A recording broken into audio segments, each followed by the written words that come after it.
Praise Lord. प्रभु का धन्यवाद करते हैं एक बार फिर से। प्रभु ने मौका दिया कि आज की शाम में हम सब फिर से आराधना करने पा रहे हैं, प्रभु की सिताइश करने पा रहे हैं। और विशेष रूप से परमेश्वर के दास का धन्यवाद करते हैं जो फैजाबाद में पास्टर हैं, पास्टर एंथनी, उनका धन्यवाद करते हैं। जीतू भाई का धन्यवाद करते हैं कि उन्होंने यह मौका दिया कि उनके पेज 1 वे पर हम लोग लाइव हो सके और प्रभु की स्तुति और बड़ाई और प्रशंसा कर सके। प्रभु अपनी सेवकाई में इन्हें और हम सबको जिन्हें चुना है बढ़ाता चले और प्रभु का नाम महिमान्वित होता चला जाए। सो मिलकर के हम सब प्रभु की स्तुति करेंगे, प्रभु को धन्यवाद देंगे कि बंदी के समय, लॉकडाउन के भी समय हम सब आपस में फेसबुक के द्वारा, इलेक्ट्रॉनिक मीडिया के द्वारा आपस में हम लोग ज्वाइन कर रहे हैं एक दूसरे को और मिल करके प्रभु की स्तुति और बड़ाई करने वाले हैं। सो प्रभु को धन्यवाद देंगे, मिल करके स्तुति करेंगे, उसकी बड़ाई करेंगे, उसकी प्रशंसा करेंगे। Hallelujah, hallelujah.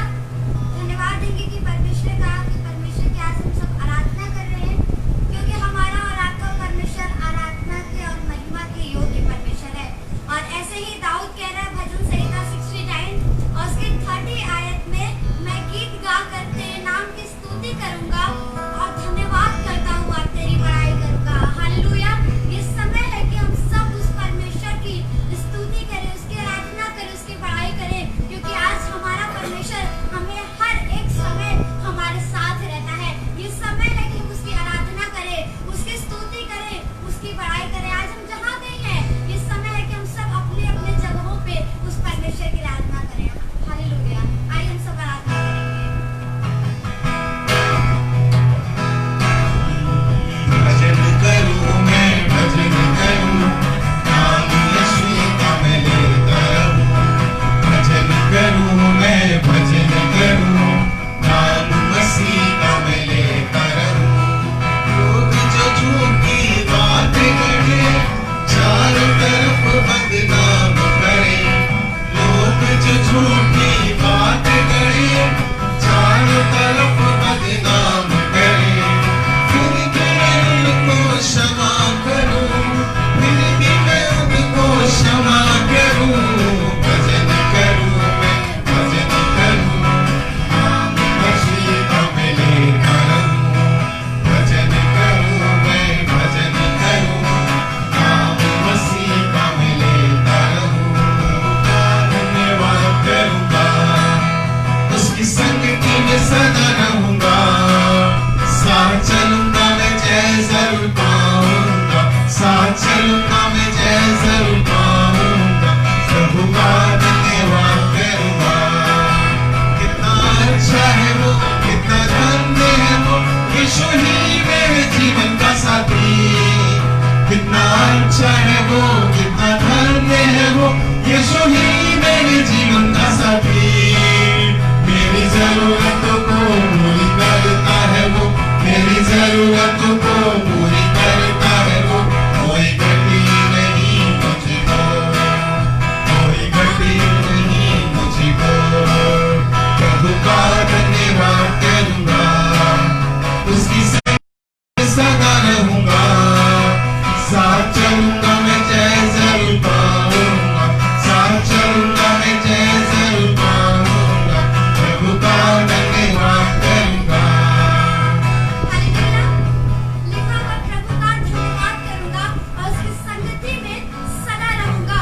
और इसीलिए वचन में लिखा हुआ है, परमेश्वर सच्चा है जिसने तुमको अपने पुत्र प्रभु यीशु मसीह के संगति में बुलाया है। और जब परमेश्वर ने हमें अपनी संगति में बुलाया है, और हम जानते हैं कि वो हमें प्रतिदिन अपने जय के समय लिए फिरता है। हालेलुया। लिखा हुआ है, परमेश्वर सच्चा है जिसने तुम्हें अपने पुत्र प्रभु यीशु मसीह की संगति में बुलाया है। हम धन्य लोग हैं जिसने परमेश्वर ने हमें चुना है ताकि हम उसकी संगति में उसकी आराधना करेंगे। आइए इस समय है हम सब अपने हाथों को उठा करके, अपने मुंह को खोल करके उस परमेश्वर की आराधना करें जो अति महिमा के योग्य है। हालेलुया। करूंगा, उसकी संगति में सदा रहूंगा। साथ चलूंगा मैं, जय जरूर पाऊंगा। साथ चलूंगा मैं, जय जरूर पाऊंगा। प्रभु का धन्यवाद करूंगा।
यीशु, मैं तुझको पा लिया, मैंने यीशु को पा लिया। खुशी खुशी मनाओ, खुशी मनाओ, खुशी खुशी मनाओ, खुशी खुशी मनाओ, खुशी खुशी मनाओ। बोलो बोलो मसीहा की जय जय जय, बोलो बोलो मसीहा की जय जय जय। मेरे लिए आया, मेरे लिए जिया, मेरे लिए आया, मेरे लिए जिया, मेरे लिए यीशु ने दूर उठाया, मेरे लिए यीशु ने दूर उठाया। मेरे लिए मारा गया, मेरे लिए गाड़ा गया, मेरे लिए मारा गया, मेरे लिए गाड़ा गया, मेरे लिए फिर से उठा मेरा है मसीह, मेरे लिए फिर से उठा मेरा है मसीह। मैं मसीह का हूँ, हम सब मसीह के हैं। खुशी खुशी मनाओ, खुशी खुशी मनाओ, खुशी खुशी मनाओ, खुशी खुशी मनाओ। बोलो बोलो मसीहा की जय जय जय, बोलो बोलो मसीहा की जय जय जय। सब कुछ अच्छा है, सब कुछ अच्छा है, सब कुछ अच्छा है, सब कुछ अच्छा है, क्योंकि यीशु राजा है। सब कुछ अच्छा है, सब कुछ अच्छा है, सब कुछ अच्छा है, क्योंकि यीशु राजा है। सब कुछ अच्छा है, सब कुछ अच्छा है, सब कुछ अच्छा है। Praise the Lord. प्रभु का धन्यवाद करते हैं। जब इस गीत को हम लोग गा रहे थे, सचमुच में वचन की बात है, हृदय से निकलने वाली बात है कि सब कुछ अच्छा है। कई बार संसार में लगता है बहुत कुछ बिगड़ा हुआ है, बहुत सी चीजें, परिस्थितियां खराब हैं, पर ये वाला गाना उस समय अच्छा नहीं लगता। पर बाइबल में भी ये लिखा हुआ है, हर बात में उसका धन्यवाद करो और कहो सब कुछ अच्छा है, क्योंकि बाइबल में लिखा हुआ है, वचन में लिखा हुआ है, विपत्ति और कल्याण क्या दोनों उसी ने नहीं रचे हैं? तो भला मनुष्य फिर क्यों गुड़गुड़ाए और क्यों मुंह से कोई गलत बात निकले? जब स्थिति विपरीत हो तो हमें मुंह से कुछ निकालना नहीं कि ऐसा क्यों हो गया, ऐसा नहीं होना चाहिए था। जब हम इस तरह की बातें बोलते हैं तो एक तरह से परमेश्वर के विरोध में खड़े होते हैं। पर हमारा परमेश्वर बड़ा है और उसे सब कुछ पता है। उसकी योजना में जो कुछ भी शामिल है वो बाइबल बताती है हमारे भले के लिए है, क्योंकि उसने जो योजनाएं हमारे और आपके लिए बनाई है, जो विश्वास करते हैं, लिखा हुआ वो हानि की नहीं वरन लाभ ही की है। इसलिए हमें हर बात में धन्यवाद करना है और कहना सब कुछ जो कुछ भी है वो सब कुछ अच्छा है। इसलिए अच्छा है क्योंकि यीशु हमारा राजा है। यूसुफ के लिए जब यूसुफ की कहानी पढ़ रहे थे, यूसुफ की कहानी में बचपन से ही उसके संग उल्टा सीधा हो रहा है। उसके भाइयों ने उसे बेच दिया, उसे पहले गड्ढे में डाल दिया, फिर गड्ढे में से निकालकर व्यापारियों के हाथ में बेच दिया। जिस जगह पर वो पोतीफर के यहाँ गया है, जल्लादों के सरदार के यहाँ, उसकी पत्नी ने उस पर गलत नजर डाली, उसको फंसा दिया, उसको जेल में डाल दिया गया। सब कुछ उल्टा हो रहा है, सब कुछ खराब हो रहा है, सब कुछ बेकार हो रहा है, पर फिर भी उसने कहीं भी कोई ऐसी बात अपने मुंह से नहीं निकाली, वरन उसके लिए लिखा हुआ है कि परमेश्वर उसके संग संग था और जो कुछ भी वो करता था परमेश्वर उसे सफल कर देता था। आगे चल के लिखा हुआ है वो एक भाग्यवान पुरुष बन गया। मालूम है क्यों? उसने कुछ बोला नहीं, अपने मुंह से कुछ बुड़बुड़ाया नहीं। मेरे ही संग क्यों ऐसा हो रहा है, बचपन से मेरे ही साथ ऐसा क्यों हो रहा है? पर नहीं, खुदा के खौफ में, परमेश्वर के भय में वो चलता रहा। और आगे चल के लिखा हुआ है वो उस देश का प्रधानमंत्री बन गया। जब उस देश में अकाल आया, जिस देश में इसके पिता रहते थे, भाई रहते थे, और अकाल के समय में इसी के देश में, जिस देश में इसको बेचा गया था, जहां पर ये पहुंचा था, वहीं पर जब इसके भाई आए तो इन्होंने उसको पहचान लिया। इन्होंने अपने भाइयों को, इसने पहचान लिया यूसुफ ने, पर प्रकट नहीं किया। 2-3 बार ऐसा हुआ। फिर एक समय ऐसा आया कि फूट फूट कर रोने लगा और अपने भाइयों के सामने, अपने सबसे छोटे भाई के सामने इस बात को प्रकट कर दिया कि जिसको तुमने बेच दिया था, गुलाम बनाकर छोड़ दिया था, आज वही तुम्हारे सामने इतनी बड़ी पदवी पर खड़ा है। और एक बात अच्छी लगती, वो कहने लगा ये सब कुछ इसलिए हुआ कि परमेश्वर की ये योजना थी कि तुम्हें अकाल के समय इस जगह से खिलाए और तुम्हारे लिए एक संरक्षण बन जाए, तुम्हारे लिए एक हाथ बन जाए। इसलिए पहले से एक योजना बनाकर मुझे इस देश में भेज दिया। सब कुछ अच्छा है।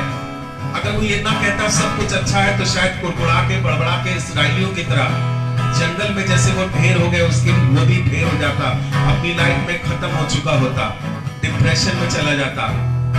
पर उसके जीवन की इस कहानी से अच्छा लगता है सुन करके कि उसने किसी बात में शिकायत नहीं की परमेश्वर से, वरन जो कुछ भी परमेश्वर ने उसके संग किया उसने चुपचाप उसको पूरा समझा, करता रहा, परमेश्वर की अगुवाई में चलता रहा, उसके भय में चलता रहा।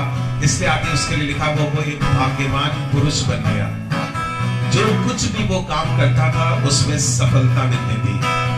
सब कुछ अच्छा है। जब इस गीत को गा रहे हैं सिर्फ शब्दों से नहीं, मुंह से नहीं, पर हृदय से, मन से इस बात को कहने पाए, क्योंकि ये वचन की बात है। हम हर परिस्थिति में उसको धन्यवाद दें और कहें कि सचमुच में सब कुछ अच्छा है, क्योंकि हमें मालूम है हमारा परमेश्वर हमारे ओर है, तो हमारा विरोधी कौन है। दाऊद कहने लगा, मैं बड़े संकट से भी नहीं डरता, मैं सुकून से सो जाता हूँ। वो बुरे समाचार को सुनकर भी घबराता नहीं है, पर उसके लिए लिखा हुआ वो आराम से चैन से सो जाता है। तो वजह क्या है? वजह ये है कि इन लोगों ने अपने परमेश्वर को जान लिया है। इन्हें मालूम है इनका परमेश्वर इन्हें संभालने में सक्षम है। जिसकी ये छत्र छाया में रह रहे हैं, जिसके हाथ के नीचे रह रहे हैं, वो हर परिस्थिति से बाहर निकाल लेगा। इसलिए इनके मुंह से धन्यवाद निकलता था और कभी भी कुड़कुड़ाए बड़बड़ाए नहीं।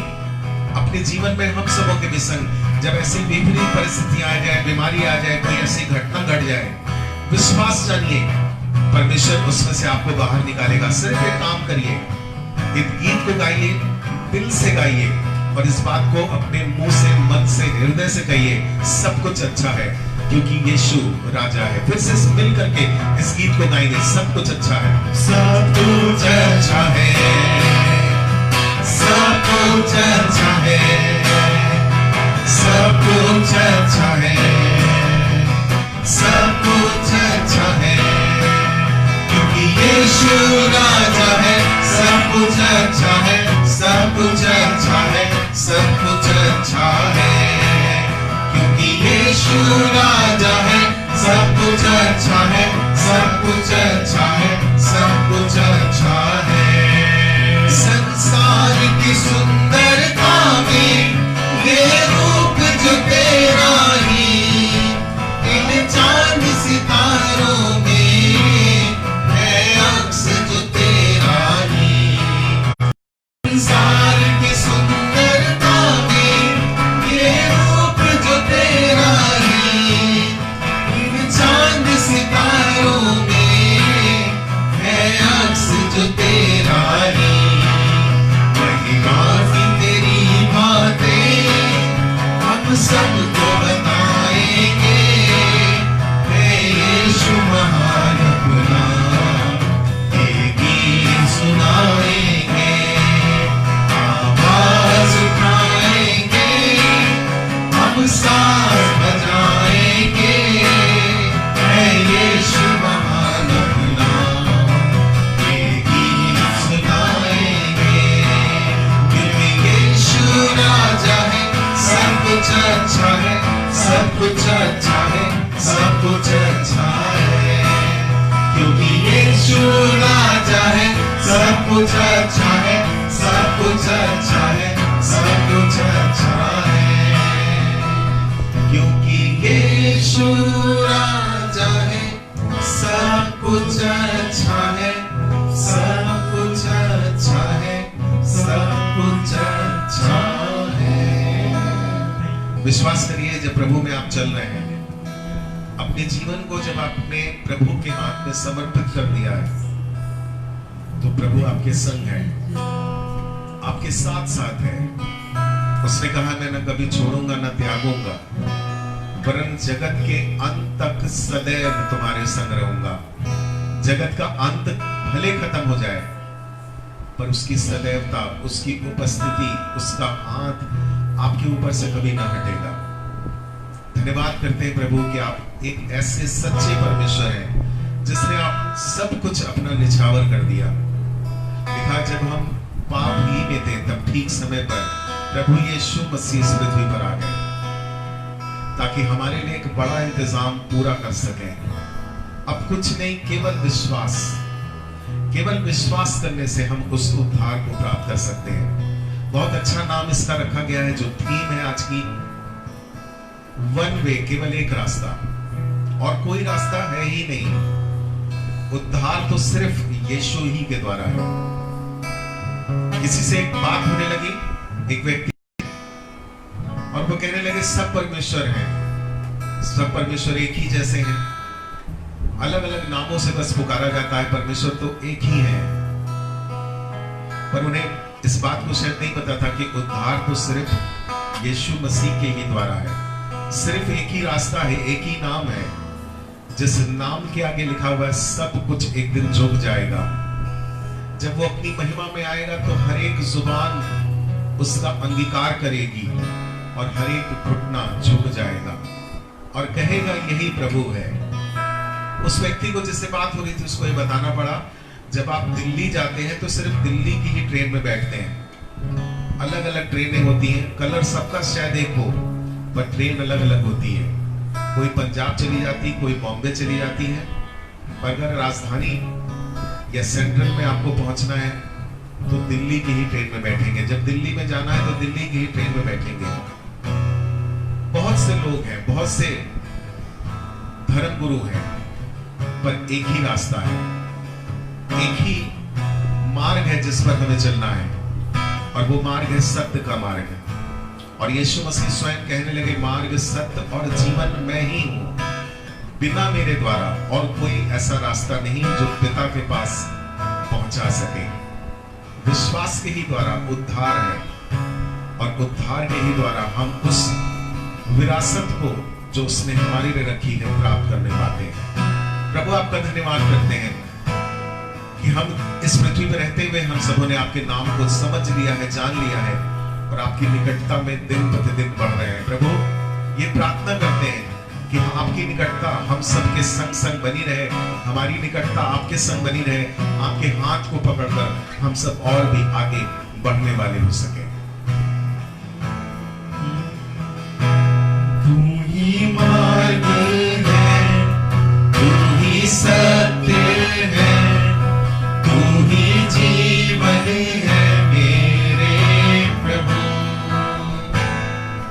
तू ही मार्ग है, तू ही सत्य है, तू ही जीवन है मेरे प्रभु। तू ही मार्ग है, तू ही मार्ग है, तू ही सत्य है, तू ही जीवन है मेरे प्रभु।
करते हैं, सजदा करते हैं, आपकी महिमा, प्रशंसा, स्तुति, बड़ाई करते हैं, आपके नाम को धन्य कहते हैं, क्योंकि आप इसके योग्य परमेश्वर हैं।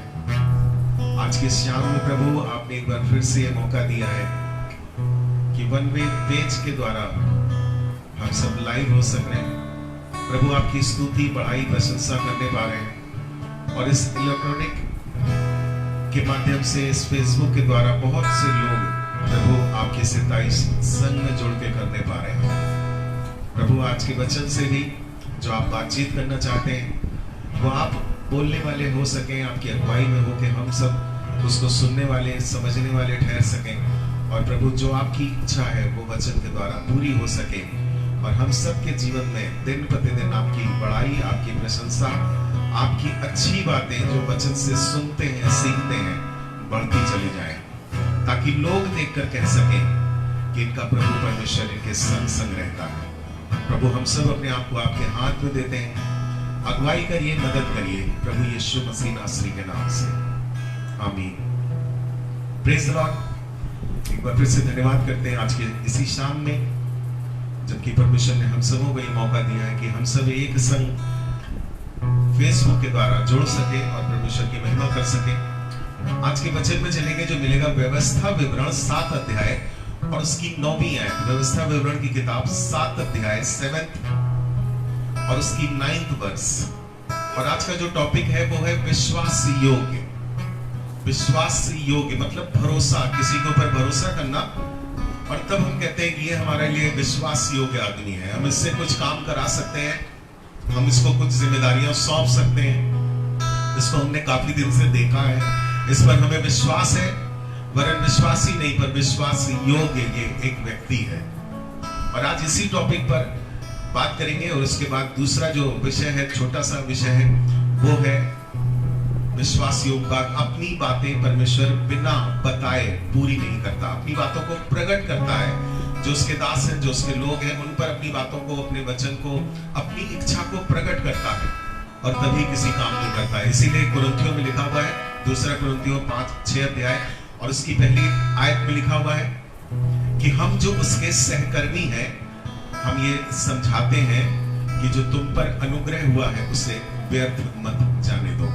सहकर्मी का मतलब साथ में काम करने वाला। परमेश्वर हम सबों के संग काम करता है, और उसने अपने मर्म को, अपनी इच्छा को बिना प्रकट किए हुए कुछ भी नहीं किया। जो उसके दास हैं, जो उसके लोग हैं, उन पर अपनी इच्छा को प्रकट किया है।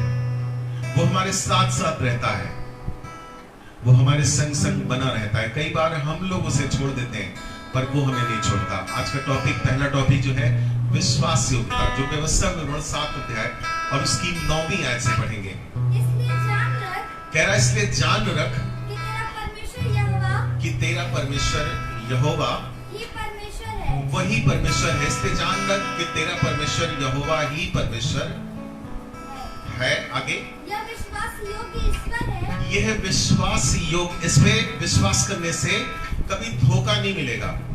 कभी ऐसा ना हो कि हम विश्वास करके कोई काम कर रहे हो और हमें धोखा मिल जाए, हमारे काम पूरे ना हो।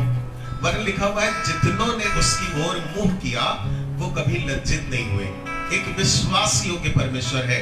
कह रहा वो विश्वास योग्य ईश्वर है जो उससे प्रेम रखते हैं। और आगे एक शर्त रख रहा है, कह रहा जो उससे प्रेम रखते हैं। सिर्फ अपने काम के लिए नहीं आते हैं कि हाँ हम विश्वास करते हैं कि एक ही प्रभु है, यही प्रभु है, इन्हीं के द्वारा सब कुछ होगा, हमारा काम हो जाए किसी तरह नहीं। कह रहा जो उस पर, उससे प्रेम रखते हैं और उसकी आज्ञाएं मानते हैं। और दूसरी बात कह रहा है आज्ञाएं मानते हैं। जैसे ही प्रेम की बात आती है बाइबल में, तुरंत आज्ञाओं की भी बात आती है, मानने की भी बात आती है। कोई भी बेटा अपने बाप से कहे हम पापा आपसे बहुत प्यार करते हैं, पर एक भी कहना ना माने, तो क्या लगेगा कि बेटा सच बोल रहा है? नहीं, बाप को भी पता चल जाएगा। सिर्फ मुंह से कह रहा है कि हम आपसे बहुत प्रेम करते हैं, प्यार करते हैं, पर दिल से ये नहीं करता है।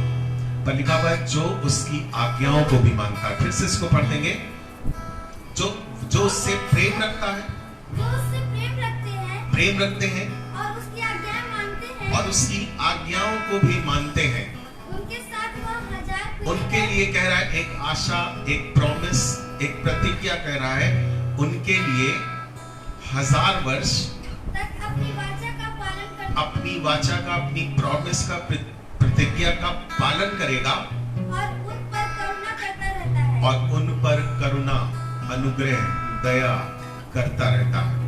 हमारा परमेश्वर ऐसा परमेश्वर है जिस पर हम पूरी तरह से विश्वास कर सकते हैं। विश्वास योग्य परमेश्वर है। वचन में कई जगह विश्वास योग्य के लिए लिखा हुआ है। हम सब वचन को पढ़ते हैं, जानते हैं हमारा परमेश्वर विश्वास योग्य परमेश्वर है। पर हम क्या उसके लिए विश्वास योग्य हैं?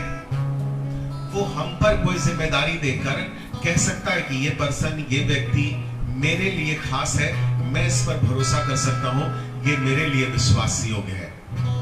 एक जगह से और पढ़ेंगे, 2 तीमुथियुस 2 अध्याय और उसकी 13वीं आयत। 2 तीमुथियुस 2 अध्याय और उसकी 13वीं आयत।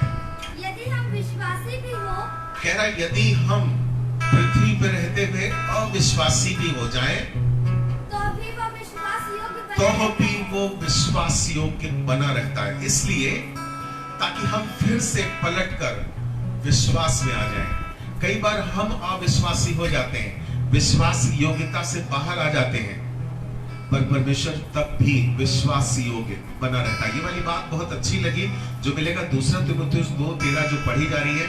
यदि हम अविश्वासी भी हो तो ऐसी परिस्थिति में तो भी वो हमारे संग विश्वास योग्य बना रहता है। इसलिए कि शायद हम पलट कर आ जाएं, शायद हम फिर से वापस आ जाएं और उसके लिए एक विश्वास योग्य दास ठहर सकें। इस पृथ्वी पर हमारा परमेश्वर, तो आंख बंद करके हम उस परमेश्वर पर विश्वास कर सकते हैं। उसने बहुत सी प्रतिज्ञाएं हम सबों के लिए की हैं। अगर हम वचन को पढ़ना शुरू करें तो बहुत सी बातें उसने हमारे जीवन के उत्थान के लिए, उद्धार के लिए, आशीष के लिए लिखी हैं। पर क्या हम उसके लिए विश्वास योग्य ठहरते हैं? एक जगह से और पढ़ेंगे, मत्ती की किताब 25 अध्याय और उसकी 23वीं आयत। मत्ती की किताब 25 अध्याय और उसकी 23वीं आयत निकाल के पढ़ देंगे। और एक जन कोई पढ़ देगा लूका की किताब 12 अध्याय और उसकी 42वीं आयत। लूका और उसकी 42वीं आयत। लूका 12 और उसकी 42वीं आयत। प्रभु ने कहा वह विश्वास योग्य और बुद्धिमान भंडारी कौन है? बुद्धिमान भंडारी कौन है?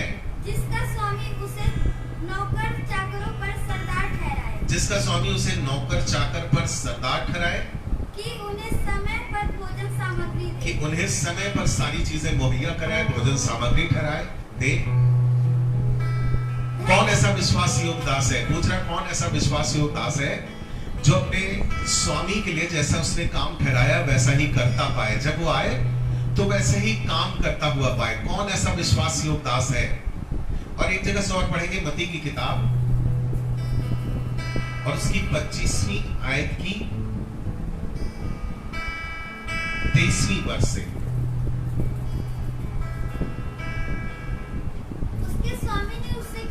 उसके स्वामी ने उससे आकर कहा, धन्य है अच्छे और विश्वास योग्य दास। स्वामी आ गया है, नौकरों को, दासों को जो काम सौंपा गया था वो वैसे ही विश्वास योग्यता से कर रहे हैं।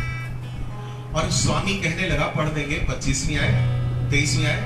उसके स्वामी ने उससे कहा, उसके स्वामी ने आकर कहा, धन्य है अच्छे और विश्वास योग्य दास। धन्य है अच्छे और विश्वास योग्य दास। तू थोड़े में ही, जो कुछ तुझे मिला उसमें तू विश्वास योग्य ठहरा। मैं तुझे बहुत वस्तुओं का अधिकारी ठहराऊंगा। क्या यीशु मसीह जब वो वापस आएगा तो हमें इस बात से इनकरेज करके कह सकेगा कि हे विश्वास योग्य दास, जैसी भी परिस्थिति रही तो उसमें विश्वास योग्य बना रहा और अब मैं तुझको भी इस विश्वास योग्यता का इनाम देता हूं। बहुत सी संपत्ति का अब मैं तुझे अधिकारी ठहराऊंगा। क्या ये वाली बात हम सबों के लिए पूरी हो सकती है? हमारे लिए हमारा परमेश्वर तो विश्वास योग्य बना रहता है। जब हम विश्वास करना छोड़ भी देते हैं, शायद संसार में चले जाते हैं, पीछे हट जाते हैं, तो भी लिखा हुआ है वो विश्वास योग्यता में बना रहता है। पर क्या हम भी उसके लिए वैसे ही विश्वास योग्य बने रहते हैं? जब वो वापस आए तो जो काम उसने हम सबों को सौंपा है कि इस पृथ्वी पर तुम मेरे गवाह हो, तुम इस पृथ्वी पर नमक हो, फिर कहने लगा तुम इस पृथ्वी की ज्योति हो। जब वो वापस आए तो उसकी गवाही, उसका प्रचार, उसकी ज्योति बनकर हम इस पृथ्वी पर चमकते हुए दिखाई दे सके। जैसी भी परिस्थिति हो हम उसमें बने रहें और वो हमारे लिए बात कह सके, हे विश्वास योग्य दास, मैं भी तुझे बहुत सी संपत्ति का अब अधिकारी ठहराता हूं। ये वाली बात पढ़कर बहुत अच्छी लगी। हमारे लिए हमारा परमेश्वर तो वफादार है, पर क्या हम उसके लिए वफादार हैं? क्या वो हमारे लिए कह सकता है, विश्वास योग्य दास, मैं तुझ पे भरोसा कर सकता हूं, मैं पूरी तरह से तुझ पर ईमान रखकर कोई काम दे सकता हूं भरोसा करके कि तू इसे पूरा कर देगा। कौन ऐसा अच्छा मालिक होगा जो आकर अपने नौकरों को, अपने दासों को देखकर ऐसी बात कह सके, हे विश्वास योग्य दास। बाइबल बताती है दाऊद के लिए परमेश्वर कहने लगा, मेरे मन के मुताबिक मुझे एक व्यक्ति मिल गया है। ये बात और किसी के लिए नहीं लिखी, पर सिर्फ दाऊद के लिए लिखी है। परमेश्वर के विश्वास योग्यता को रखने वाला, परमेश्वर जिस पर भरोसा कर सके, एक ऐसा व्यक्ति जिसके लिए कह रहा है, दाऊद के लिए जिसके लिए कह रहा है, मुझे एक ऐसा व्यक्ति मिल गया है जो मेरे मन के अनुसार है। पूरी बाइबल में देखा जाए तो सिर्फ अय्यूब के लिए परमेश्वर गवाही दे रहा है और शैतान से कह रहा है, क्या तूने मेरे दास अय्यूब को देखा? कई बार हम परमेश्वर के कामों की गवाही अपने जीवन से देते हैं, पर सिर्फ बाइबल में एक ऐसा व्यक्ति है जिसके लिए स्वयं परमेश्वर गवाही दे रहा है और गर्व से कह रहा है, क्या मेरे दास अय्यूब को तूने देखा? एक ही ऐसा विश्वास योग्य दास है जिसके लिए मैं गर्व से गवाही दे सकता हूं और कह सकता हूं, चाहे जैसी भी परिस्थिति आ जाए वो मेरा इनकार नहीं करेगा। क्या ये वाली बात परमेश्वर यीशु मसीह हम सबों के लिए कह सकता है? इस पृथ्वी पर हर एक को कुछ ना कुछ उसने जिम्मेदारियां दी हैं। यीशु मसीह पतरस से और चेलों से बात करने लगा। इसको निकलवाएंगे नहीं, कई बार आप लोगों ने सुना होगा, कई बार पढ़ा होगा। यीशु मसीह बात करने लगा चेलों से और पूछने लगा, मेरे विषय में लोग क्या कहते हैं? चेले बताने लगे, कुछ तो कहते हैं ये एलिया है जो फिर से आ गया है, कुछ लोग कहते हैं नहीं ये कोई भविष्यवक्ता है, कुछ लोग कुछ और, कुछ लोग कुछ और, तरह तरह की लोग बात आपके विषय में कहते हैं। तब यीशु मसीह पतरस से सीधे पूछने लगा, तुम मेरे विषय में क्या कहते हो? पतरस कहने लगा, तू जीवित पिता परमेश्वर का पुत्र यीशु है। यीशु मसीह तुरंत कहने लगे, ये बात तुझ पर लहू और मांस के द्वारा नहीं, पर पिता की ओर से ये बात तुझ पर प्रकट की गई है। दूसरा जो थीम है, दूसरा जो विषय है, वो है बातों का प्रकट करना। जब आप उसके प्रति विश्वास योग्य ठहरते हैं, उसकी विश्वास योग्यता में चलते रहते हैं, तो वो धीरे धीरे अब अपनी बातों को आप पर प्रकट करना शुरू कर देगा। जिस तरह से पतरस पर पवित्र आत्मा के द्वारा ये बात प्रकट की गई कि यीशु मसीह जीवित परमेश्वर का पुत्र यीशु है, और यीशु मसीह को जैसी ये बात पतरस ने बोली, यीशु मसीह कहने लगा, मैं भी तुझसे कहता हूं कि तू पतरस कहलाएगा, शमौन नहीं कहलाएगा। नाम चेंज हो गया और कहने लगा, अब तू पतरस कहलाएगा और मैं इस पत्थर पर अपनी कलीसिया बनाऊंगा। एक जिम्मेदारी परमेश्वर यीशु मसीह तब देते हैं जब हम उनके प्रति विश्वास योग्य ठहरते हैं। एक जगह से और पढ़ेंगे जो मिलेगा, पहला पतरस 1 अध्याय और उसकी 20वीं आयत। उसका ज्ञान तो जगत की उत्पत्ति के पहले ही से जाना गया था। उसका ज्ञान तो जगत की उत्पत्ति से पहले ही जाना गया था, पर अब इस अंतिम युग में तुम्हारे लिए प्रकट, पर अब इस, ये वाली बात पढ़ के बहुत अच्छा लगता, पर अब इस अंतिम युग में तुम्हारे लिए प्रकट, हमारे और आपके लिए अंतिम युग यही चल रहा है, अनुग्रह का समय यही चल रहा है, पर अब अंतिम दिनों में तुम्हारे लिए प्रकट किया गया। आपके ऊपर क्या परमेश्वर या यीशु मसीह अपनी बातों को प्रकट कर रहा है?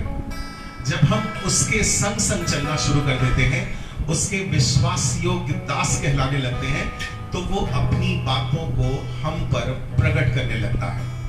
और साफ तौर पर लिखा हुआ है, एक जगह यीशु मसीह कहने लगा, हे पिता परमेश्वर, मैं तेरा धन्यवाद करता हूं, जो बातें सदियों से भेद बनी हुई थी, उस भेद की बातों को तूने इन बालकों पर प्रकट कर दी है। बालक वही जो सुन रहे थे, जो नए नए उसके शिष्य बने थे, जो नए नए उसके साथ साथ चल रहे थे, उन्हीं के ऊपर ये बात कही गई है। पहली बात, हम उसकी विश्वास योग्यता में बढ़ते चले जाएं। वो तो हमारे प्रति विश्वास योग्य बना रहता है, विपरीत हो जाए, हम बीमारी में हो जाए, समस्याओं में हो जाए, कई बार हमारा विश्वास लड़खड़ा जाता है, हम पर प्रार्थना से दूर हो जाते हैं, पर वो हमसे दूर नहीं होता, वो तब भी विश्वास योग्य बना रहता है। जब हम भी उसके संग संग चलते हैं, विश्वास योग्यता में बढ़ते रहते हैं, उसकी बातों में बने रहते हैं, तो एक समय ऐसा आता है कि वो कहने पाता है, ये मेरा विश्वास योग्य दास है। जैसे वो अय्यूब के लिए कहने लगा कि पूरी पृथ्वी पर कोई उसके जैसा खरा मनुष्य नहीं है। स्वयं उसके लिए गवाही दे रहा है, क्योंकि ये एक विश्वास योग्य, भरोसा करने वाला व्यक्ति है। जब परमेश्वर हम पर विश्वास योग्यता को प्रकट कर देता है, जब उसे पता चल जाता है ये भरोसा करने लायक है, तब जिम्मेदारियां देना शुरू करता है, तब अपनी बातों को प्रकट करके अपनी प्लानिंग को बताना शुरू करता है। एक जगह से और पढ़ेंगे, जो मिलेगा आपको यूहन्ना की किताब 1 अध्याय और उसकी 12वीं आयत। यूहन्ना की किताब 1 अध्याय और उसकी 12वीं आयत। परंतु जिन्होंने उसे ग्रहण किया, हाँ, उन्हें परमेश्वर की संतान होने का अधिकार दिया, अर्थात उन्हें जो उसके नाम पर विश्वास रखते हैं। पहला यूहन्ना 1 अध्याय और उसकी 12वीं आयत को पढ़ेंगे। पहला यूहन्ना 1 अध्याय और उसकी 12वीं आयत।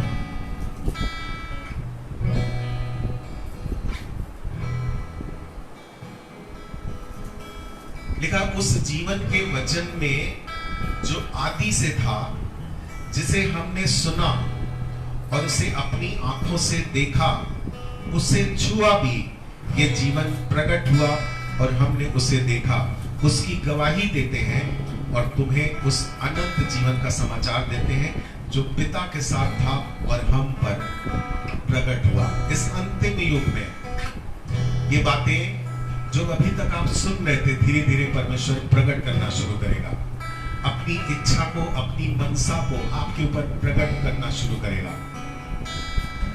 प्रगटीकरण परमेश्वर की ओर से या यीशु मसीह की ओर से हम सबों के अंदर, हम सबों के जीवन में बहुत जरूरी है, ताकि हम परमेश्वर की इच्छा में अपनी सेवकाई को, अपनी जो हमारी विश्वास की दौड़ है, परमेश्वर की इच्छा में होकर हम आगे बढ़ सकें और दौड़ सकें। यूहन्ना की किताब 1 अध्याय और उसकी 33 और 34वीं आयत को भी पढ़ेंगे। यूहन्ना की किताब 1 अध्याय उसकी 33 और 34वीं आयत।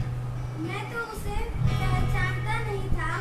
ये यूहन्ना जो बपतिस्मा देने वाला है, ये यीशु मसीह को देखा नहीं था, जानता नहीं था, जंगल में प्रचार कर रहा है और वो खुद अपने लिए इस बात को लिख कर कह रहा है, मैं तो उसे पहचानता नहीं था, परंतु जिसने मुझे जल से बपतिस्मा देने को भेजा, जिसने मुझे जल से बपतिस्मा देने को भेजा, यानी परमेश्वर के लिए कह रहा है, जिसने मुझे अपनी अगुवाई में, परमेश्वर की अगुवाई में जिसने मुझे जल से बपतिस्मा देने को भेजा, उसी ने मुझसे कहा, उसी ने मुझसे कहा, जिस पर तू आत्मा को उतरते और ठहरते देखे, जिस पर तू कबूतर की नाई आत्मा को ठहरते और उतरते देखे, वही पवित्र आत्मा से बपतिस्मा देने वाला है। वही पवित्र आत्मा से बपतिस्मा देने वाला है, वही यीशु मसीह है।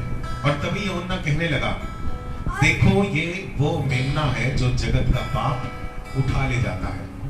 परमेश्वर ने उसके ऊपर ये बात प्रकट की और तब उसने इस बात की गवाही दी। बताना ये मांग रहे हैं, जब आप विश्वास योग्यता में बढ़ने लगते हैं, परमेश्वर के संग संग चलने लगते हैं, तो परमेश्वर धीरे धीरे अपनी बातों को आप पर प्रकट करने लगता है, ताकि उसकी जो मनसा है, उसकी जो मर्जी है, वो हमारे और आपके जीवन से पूरी हो सके। एक जगह से और पढ़ेंगे, मत्ती की किताब 16 अध्याय और उसकी 17वीं आयत। मत्ती की किताब भजन संहिता 25 अध्याय और पत्रस से यीशु मसीह भी कहने लगा, मैं भी तुझसे कहता हूं कि तू पत्रस है, आज से तू पत्रस कहलाएगा और मैं तुझ पर कलीसिया बनाऊंगा। एक जिम्मेदारी दे रहा है कि आज के बाद से तू मेरे लिए काम करेगा, मेरी मर्जी को पूरा करेगा, क्योंकि उसके बाद उसके ऊपर परमेश्वर की मर्जी का प्रकटीकरण हो चुका था। जब परमेश्वर अपने लिए हमें तैयार करने लगता है, तैयार कर चुकता है, तो अपनी बातों को हम पर प्रकट करता है ताकि उसकी मर्जी में होकर उसकी योजना को इस पृथ्वी पर रहते हुए हम पूरा कर सके। मत्ती की भजन संहिता 25 अध्याय और उसकी 14वीं आयत को पढ़ेंगे। यहोवा के भेद को वही जानते हैं, यहोवा के भेद को, उसके मन की इच्छा को, उसकी बातों को वही जानते हैं जो उससे डरते हैं, उसके भय में चलते हैं, परमेश्वर के वचन की इज्जत करते हैं, परमेश्वर के वचन को मानकर चलते हैं। आगे, और वो अपनी वाचा उन पर प्रकट करेगा। अपनी प्रॉमिस को, अपनी प्रतिज्ञाओं को, अपने मन की बातों को, अपनी योजनाओं को उन पर प्रकट करेगा। कौन? जो परमेश्वर के भय में होके चलते हैं, जो परमेश्वर के साथ साथ चलते हैं, उन पर वो अपनी वाचा को प्रकट करेगा, अपने भेद को प्रकट करेगा, अपनी योजनाओं को प्रकट करेगा। तीसरी जो बात है, पहला ये कि हम विश्वास योग्य बने रहे, वो हमारे संग विश्वास योग्य बना रहता है। जब हम विश्वास नहीं भी करते हैं, डमाडोल हो जाते हैं, उससे दूर हो जाते हैं, तो भी वो विश्वास योग्यता में बना रहता है। हमें उसके साथ साथ चलना है, विश्वास योग्यता में बने रहना है, ताकि वो गर्व संग कह सके, हे विश्वास योग्य दास, मैं तुझे बहुत सी संपत्ति का अधिकारी बनाऊंगा। दूसरी बात, अपनी बातों को वो हम पर प्रकट करने लगता है। जब हम उसके संग संग चलते हैं, विश्वास योग्यता दिखाते हैं, तो वो अपनी बातों को, अपने वचन को, अपने भेद को, अपनी प्रतिज्ञाओं को हम पर प्रकट करने लगता है, ताकि उसकी प्रतिज्ञा को, उसके भेद को, उसकी मर्जी को समझकर उसकी मर्जी में होकर हम आगे काम कर सके। तीसरी बात, परमेश्वर अपना मर्म बिना प्रकट किए कुछ भी नहीं करता। आमोस की किताब 5 अध्याय और उसकी 7वीं आयत में ये बात लिखी हुई है। आमोस की किताब निकालेंगे 3 अध्याय और उसकी 7वीं आयत। इसी प्रकार से प्रभु यहोवा अपने दास भविष्यवक्ताओं पर अपना मन बिना प्रकट किए हुए कुछ नहीं करता। इसी प्रकार प्रभु अपने दास, अपने भविष्यवक्ताओं के ऊपर अपना मर्म प्रकट किए बिना, अपनी मर्जी बिना प्रकट किए बिना कुछ भी नहीं करता।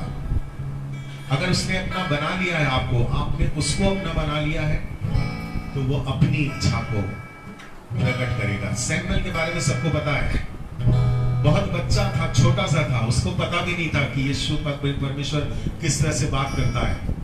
मंदिर में था, उसे रोशनी दिखाई दी और उसमें से एक आवाज आई, शैमुएल शैमुएल। 3 बार ये वाली बात हुई। एली जो याजक था, उसने समझ लिया परमेश्वर ही है जो बात करना चाह रहा है, और शैमुएल से सब बातें जो परमेश्वर की आने वाली योजनाओं में थी उस बच्चे पर प्रकट की। प्रकटीकरण हमारे संग परमेश्वर का भेद, परमेश्वर की बातें, परमेश्वर का प्लान, परमेश्वर की प्रतिज्ञाएं, परमेश्वर की आगे की योजनाएं, क्या परमेश्वर हम पर प्रकट कर रहा है? अगर नहीं कर रहा है तो हमें और परमेश्वर की निकटता में, विश्वास योग्यता में बढ़ना है, ताकि वो अपने प्लान को, अपनी योजना को हम पर प्रकट करे। और वो साफ तौर पर कह रहा है भविष्यवक्ताओं को, अपने दासों को, बिना अपना मर्म बताए, बिना अपनी इच्छा बताए मैं कुछ भी नहीं करता हूं। और इसीलिए सबसे पहले ये वाली बात बताई 2 कुरिन्थियों 6 अध्याय और उसकी पहली आयत में पौलुस इस बात को कह रहा है, हम जो उसके सहकर्मी हैं। यीशु मसीह आपके संग संग काम करने लगेगा और अपनी योजना को, अपनी बातों को, अपनी प्रतिज्ञाओं को, अपनी योजनाओं को, अपने मन की बातों को आप पर प्रकट करना शुरू करेगा। वो इब्राहिम से कहने लगा, क्या मैं इब्राहिम से जो बातें अब पूरी होने पर है छुपा रखूं? नहीं, पर उसने सब कुछ बताया, कैसे तेरा वंश बढ़ेगा, कैसे कैसे तू आशीष पाएगा, सारी चीजें उस पर प्रकट की। परमेश्वर अपना मर्म प्रकट किए बिना कुछ भी नहीं करता। एक जगह से और पढ़ेंगे 46वां अध्याय उत्पत्ति की किताब और उसकी 1 से लेके 5 तक, 46 उत्पत्ति की किताब और उसका पहला 1 से लेके 5 तक, 46वां अध्याय 1 से लेके 5 तक। तब इज़राइल जो याकूब था, सबके बारे में इसको मालूम है, यूसुफ बंदी गृह में भेज दिया गया, गुलाम बन गया, अकाल पड़ गया, इसके भाई लेने गए हैं वहां से, अभी इन्हें मालूम नहीं है ये वही भाई है जिसे हमने बेच दिया था, गुलामी में है, जिसको हमने डाल दिया था। अभी इन लोगों को कुछ बातें नहीं मालूम है, पर यूसुफ अपने भाइयों को देख के पहचान चुका है। 2-3 बार ऐसा हुआ, ये लोग लेने आए, इसने अपने बाप को अभी नहीं बताया कि मैं ही तुम्हारा भाई हूं, पर एक दिन इसने भेद को प्रकट कर दिया, बता दिया कि देखो मैं ही वो भाई हूं जिसको तुम लोगों ने बेच दिया था। और उनके संग गले मिलकर रोने लगा और कहने लगा, पिता को और सारे लोगों को जो कुछ भी तुम्हारी धन संपत्ति है लेके चले आओ। इधर पिता के ऊपर परमेश्वर ने सब बातें खोलकर प्रकट की हैं, जो मिलेगा उत्पत्ति की किताब 46वां अध्याय 1 से लेके 5 तक। जल्दी से पढ़ेंगे। तब इस्राएल अपना सब कुछ लेकर बेरशेबा को गया। तब इज़राइल याकूब सब कुछ लेकर उस जगह पर गया और वहां अपने पिता इसहाक के परमेश्वर को बलिदान चढ़ाया। इसहाक के परमेश्वर अपने परमेश्वर को बलिदान चढ़ाया।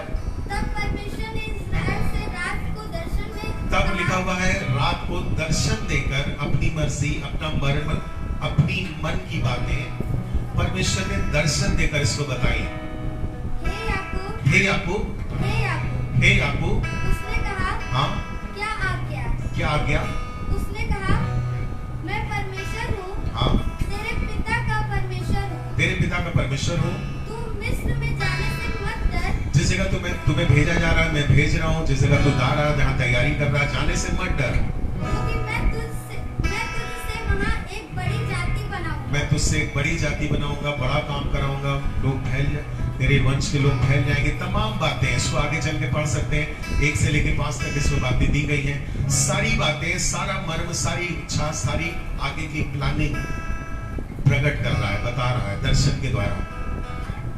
प्रभु अगर हमें अपने दर्शन के द्वारा, स्वप्न के द्वारा प्रकटीकरण न करे तो हमारा अकेले चलना इस पृथ्वी पर मुश्किल है।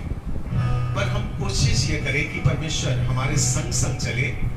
और जिस तरह से मूसा कहने लगा, परमेश्वर कहने लगा, मैं दूतों को तुम्हारे संग भेज दूंगा, वो तुम्हारी अगुवाई करेंगे। निर्गमन में ये बात लिखी हुई है। पर मूसा कहने लगा, यदि परमेश्वर तू हमारे संग ना चले तो हम एक भी कदम आगे ना बढ़ेंगे।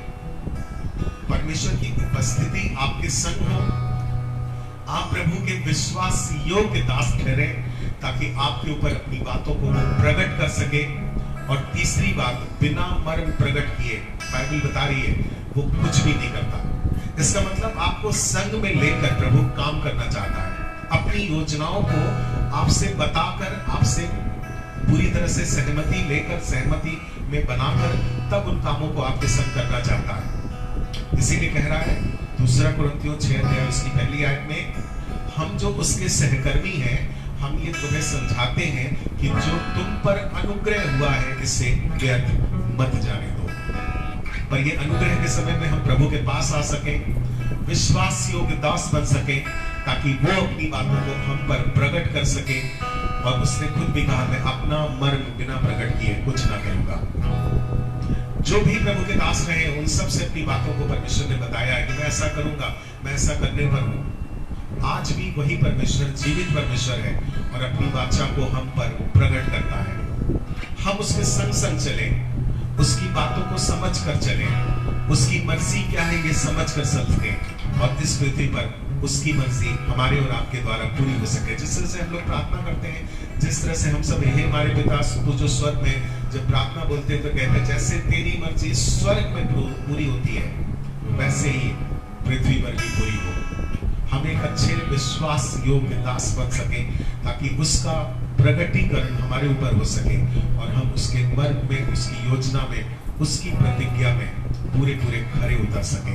हमारे द्वारा परमेश्वर का राज, आपके द्वारा परमेश्वर का राज इस पृथ्वी पर फैलने पाए। अपनी आंखों को बंद करेंगे, प्रार्थना करेंगे कि प्रभु इस जिंदगी में हम सबों को इस्तेमाल करें, ताकि उसकी मर्जी में हम सब आगे बढ़ते चले जाएं और इस पृथ्वी पर प्रभु का नाम का प्रचार होता चला जाए। प्रभु हम सबों की अगुवाई करिए हम सब समर्पित जीवन में होकर चल सके, ताकि आपका प्रगटीकरण हम पर हो, आपकी योजनाएं प्रकट हो सके, आप अपना मर्म बता सके और हम सब आपके संग संग उन योजनाओं में शामिल होकर उन योजनाओं को पूरा कर सके। प्रभु सहायता करिए, यीशु मसीह नासरी के नाम से, आमीन।